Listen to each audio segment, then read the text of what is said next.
The views expressed in this blog are hosted on my own website, are strictly personal, and do not reflect the views of any organization.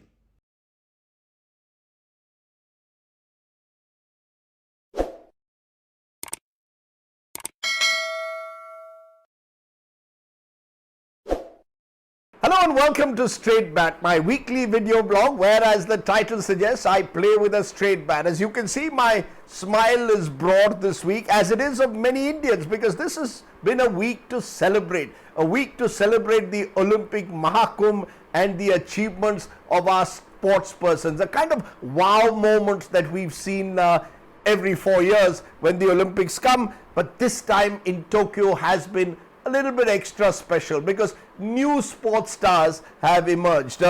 Did you know really of Ravi Kumar Dahiya, the wrestler who staged that magnificent comeback to win a silver medal? We of course knew of PV Sindhu, but her remarkable ability in big matches is still something to admire. The way she played the Chinese to win a bronze medal. And then of course there was the weightlifter Mirabai Chanu, who we knew had the capacity to win a medal for us and did exactly that. Then the boxer Lovelina Borgohain, did you know her name? Be honest, if you were not a true sports fan, had you heard of Lovelina? Or, indeed Aditi Ashok, playing with the best in the world in women's golf. And not to forget Neeraj Chopra, javelin thrower, who qualified with the best throw in the javelin and could do what no track and field athlete has done for this country since 1947, win us a medal. So there's plenty in a way that to celebrate for a sports fan like me in particular, and of course my pehla pyar, hockey, a sport which I grew to love when I was growing up in the 1970s, a sport which I guess a generation had almost given up on, a sport which had taken us through this roller coaster of emotions. We just weren't winning a medal since way back in 1980 in Moscow, and this time to see the Indian men's hockey team on the podium, and yes, those wonderful spirited women and the manner in which they performed and reached the semi-finals, having finished last in Rio. It was almost like a dream, and the names will now just come out. The Rani Rampauls in women's hockey, Savita in goal, and of course that brilliant goalkeeper Srijesh, who told me the goalpost is like my home. This is, I have a special relationship with the goalpost. It was just wonderful in the last few days to watch our hockey players play so remarkably well, and yes, the men's team reach the podium. It's brought great joy. And yet, in the straight bat, we must say things as they are, because while some things are clearly changing for the better, some things have still not changed. In particular, the manner in which our Netas, or more particularly our Netas supporters, tend to try and take credit for the achievement of our sports persons. I remember my late father Dilip Sardesai telling me in 1971, after their historic victory when they defeated England in England for the first time, the Air India flight at the last moment was diverted to Delhi. Why? Because Indira Gandhi wanted to have a reception for the players. Some would say she wanted a photo op, but that was Mrs. Gandhi. She wanted, in a way, to be seen around winners, and the cricket team at that time was a team of winners. Now of course we have Prime Minister Narendra Modi, who's promising to invite all our Olympian stars to the Independence Day functions, which I think is a great idea. And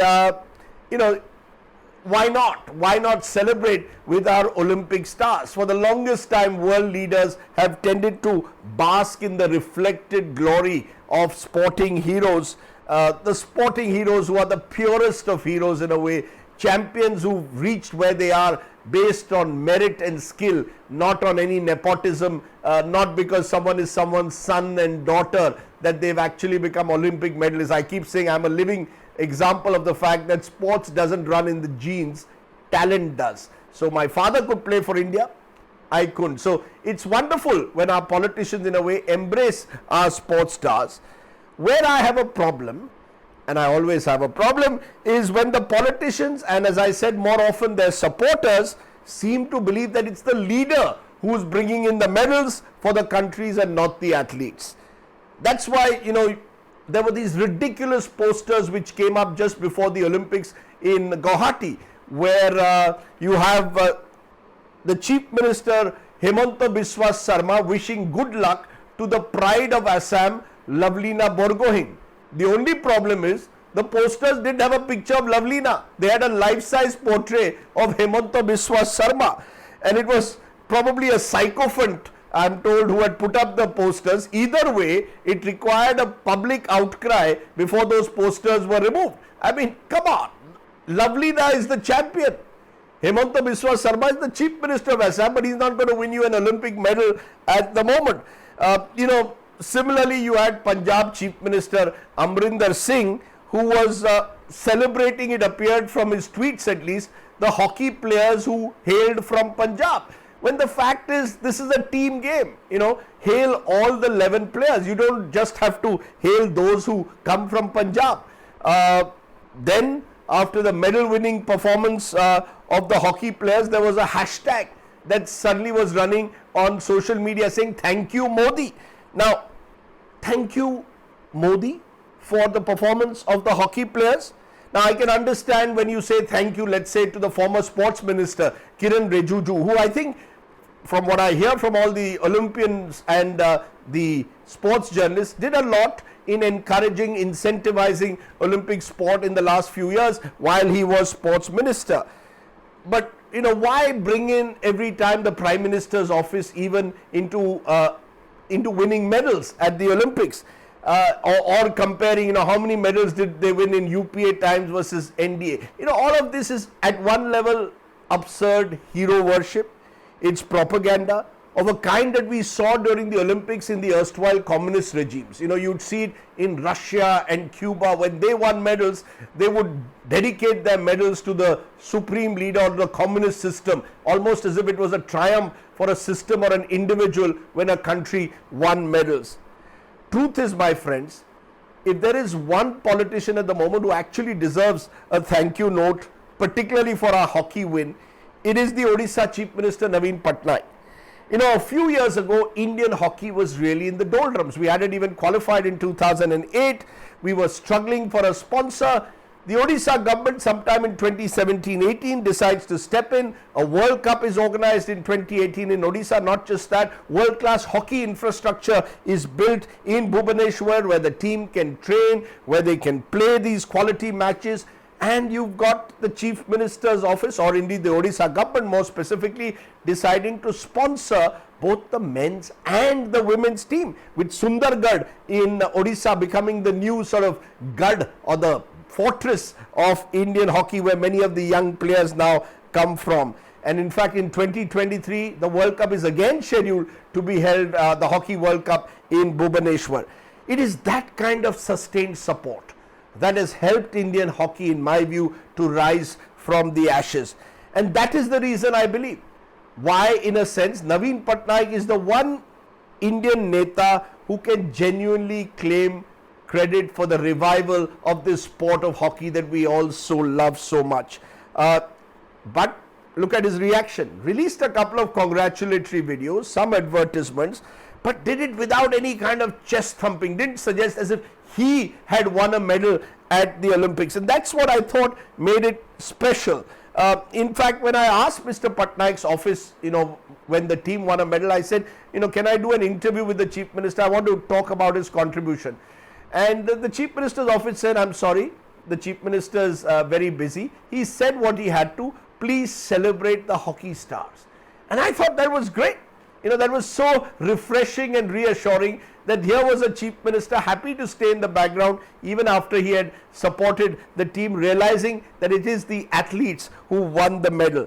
By the way, I learnt a few years ago when I interviewed Mr. Patnaik that he was a hockey fan also, because he was a hockey goalkeeper when he was at Doon School. Surprised me a bit, but it was great to know that. And I also learned that the Chief Minister's ambitious program is now to have a synthetic AstroTurf ground in every district of Odisha. What could be more, what could be better than that? That's how sport is encouraged, when you do it from the grassroots.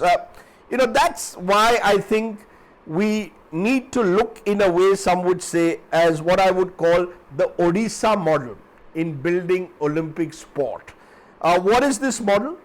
Basically, why can't every state, or certainly major states in this country, pick up one Olympic sport where we have the capacity and the talent perhaps over the years to get medals, and then co-opt a private company, have a partnership with them, and you have a true private-public partnership in building Olympic sport. Why can't, for example, one of my home states of Maharashtra pick up wrestling? We have a great tradition in Maharashtra at one stage of wrestling. Tie up with the Reliance Foundation, build the sport there. Jharkhand, which has a great tradition of archery, ties up with the Tata Steel. They've attempted it, I believe, in the past, but they need to take it a step further. You know, you could build Jharkhand as India's state of archers. Haryana can do it in a variety of sports. They can do it in boxing. They could do it possibly with a world-class shooting range in every district of Haryana with corporate support possibly. Why doesn't Kerala build a top-class rowing infrastructure? You know, that's how you do it. Create special games for special states and build an Olympic infrastructure. So we can go on and on about this Odisha model, as I call it. Bottom line at the end of the day is simply this, my friends. Medals are won by athletes and not by politicians. This is as true of Abhinav Bindra in 2008 when Manmohan Singh and the UPA was in power, as it is today when a PV Sindhu wins 2 successive Olympic medals in the NDA's rule. Abhinav won gold. She's become the first individual athlete to win 2 consecutive medals. What the state can do is provide that enabling environment, ensure that budgets are not cut, that you instead invest particularly in building a school sports infrastructure in this country and create a system which is free of the stifling bureaucracy and politics and is truly merit driven. That's the role of the state. The role of the private sector is look at life beyond cricket and fund Olympic sports consistently. The truth is, my friends, Netas are welcome to take their photo ops with the Olympians. They can engage with them in these made for TV and social media conversations. Corporates can advertise their brands at Olympic times. But winning medals in sports is not about self-marketing. It's not about naming stadiums after politicians, but it's about being genuine promoters of excellence in sport 365 days, 24/7. The day we realize that and start building this world-class sporting infrastructure and a true sports culture in every nook and corner of India, we can truly celebrate the spirit of Khelo India and dream of actually winning many more Olympic medals. That should be our ambition going ahead. That was the Straight Bat. Thanks for watching.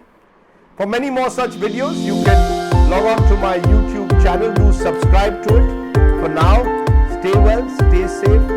Goodbye. Namaskar. Jai Hind.